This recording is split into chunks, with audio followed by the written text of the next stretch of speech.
الله سبحانه وتعالى قرآن كيس أيون ورمي حانو ليه يا أيها الذين آمنوا لا تدخلوا بيوتا غير بيوتكم حتى تستانسوا وتسلموا على أهلها ذلكم خير لكم لعلكم تذكرون.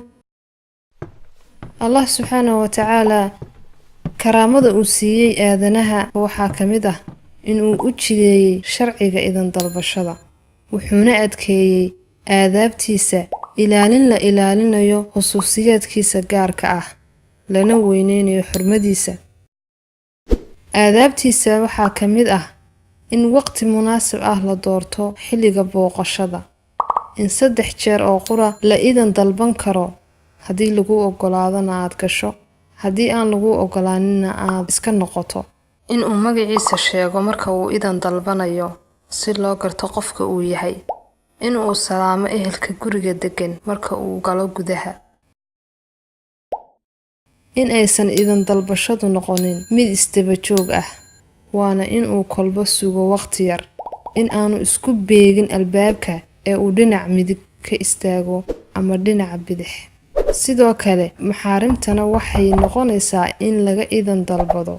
si aanay u gelidoodu u noqon idan la'aan indhuhuna aanay u arag waxyaabo aan fiicnayn. nin baa weydiiyey Xudayfa radiyallahu anhu su'aasha ah hooyadii ma ka idan dalbadaa wuxuu ugu jawaabay haddii aadan ka idan dalban waxaad arki doontaa wax aad dhibsato. fawaa'idda ay leedahay idan dalbashadu nafsada ayaa ku degaysa xurumaadkuna way ku dhowrsanaanayaan dhibka oo laga dulqaadayo kan idan dalbay iyo ka laga idan dalbay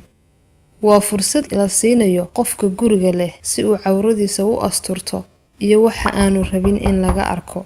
indhaha oo lagaga gaashaamanayo in ay ku dhacaan waxyaabo aan xalaal u ahayn. nabiga sallallahu alayhi wasallam waxa uu leeyahay